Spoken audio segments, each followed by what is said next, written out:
बच्चों, इस वीडियो में मैं आपके साथ डिस्कस करूंगा इंटरोगेटिव प्रोनाउन को। जैसा कि आप देख पा रहे हैं, प्रश्नवाचक सर्वनाम इसको कहते हैं हिंदी में। इसके नाम से स्पष्ट हो रहा है कि ये प्रश्न पूछने से संबंधित है।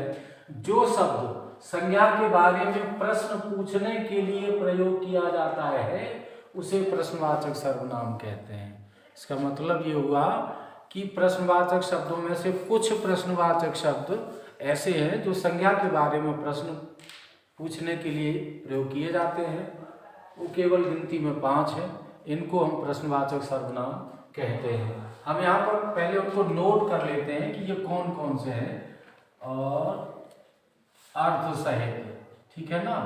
हु का अर्थ होता है कौन और किसने।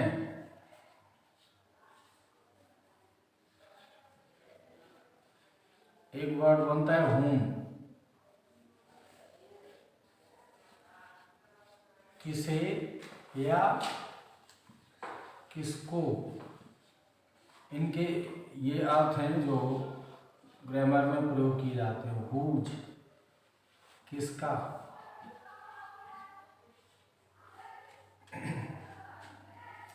यहाँ पर थोड़ा मैं इनके कारक लिख दे रहा हूँ।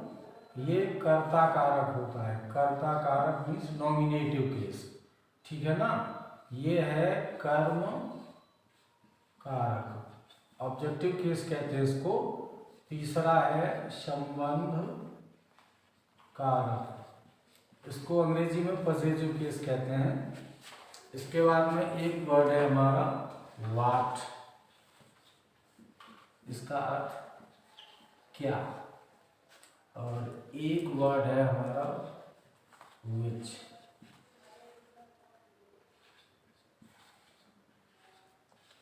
कौन सा, ठीक है। इससे चयन प्रकट होता है, सिलेक्शन प्रकट होता है। ये केवल 5 हैं, इनको देख लें। हु, हूं, हुज, ये तीनों एक ही ग्रुप के हैं। फिर एक है हमारा व्हाट और एक है विच। यहाँ पर इन्हीं 5 को दूसरे तरीके से भी प्रयोग किया जाता है। मैं उसको भी लिख दे रहा हूँ। जैसे हु है तो एवर लगा के हु एवर हो जाएगा। इसी प्रकार से whom है उसका भी whom ever हो जाएगा। फिर हमारा whose है, इसका भी whose ever हो जाएगा। इनसे मीनिंग चेंज हो जाते हैं इनके। और what का हमारा what ever हो जाएगा।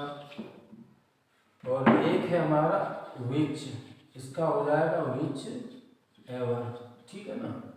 वैसे ये 5 शब्द हैं, लेकिन एवर लगा के इनको तकनीक बदल के 5 प्रकार से और भी प्रयोग कर सकते हैं। मैंने आपको हु, whom, whose, what और which इनका अर्थ बता दिया कि कहाँ इनका अर्थ क्या होता है हिंदी में, और इन 3 के केसेस भी क्लियर कर दिए। अब जब इनके साथ एवर हम ऐड कर लेते हैं तब इनका अर्थ क्या होता है। तो जैसे हमारा है whoever,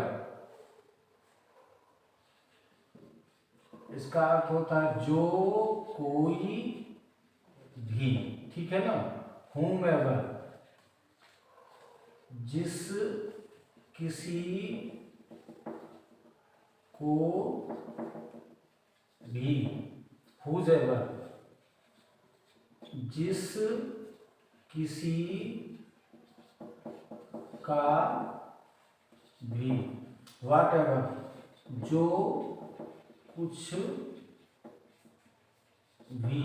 और विच एवर, ये निर्जीव वस्तु के लिए हो जाएगा, जो कोई भी।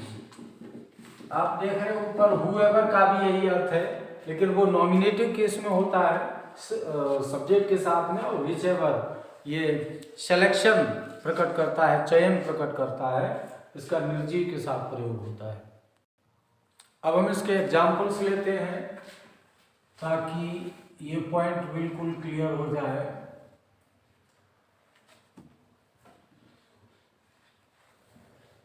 Who had seen the बिन। यहाँ पर जो हु है हमारा ये इंटेरोगेटिव प्रोनाउन होगा, क्योंकि ये सब्जेक्ट के बारे में प्रश्न कर रहा है।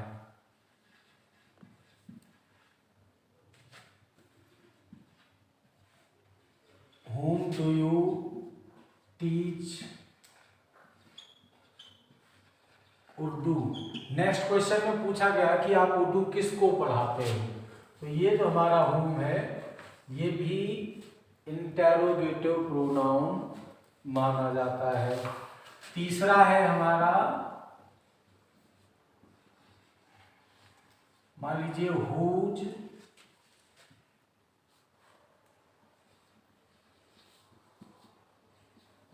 बुक इज दिस, यह किसकी किताब है। हु, हुम, हुज, ये तीनों इंटेरोगेटिव प्रोनाउन रहेंगे। और फोर्थ एग्जाम्पल हम लेते हैं, what have you bought today. What माने क्या, वस्तु पूछ रहा है क्या। What have you bought today, आपने आज क्या खरीदा है। तो आपने जो चीज़ खरीदी वो नाउन होगी, और नाउन के बारे में जब ये प्रश्न आ रहा है तो ये इंटेरोगेटिव प्रोनाउन होगा। इसी प्रकार से फिफ्थ एग्जाम्पल हम लेते हैं, विच से कनेक्टेड है। Which is the best.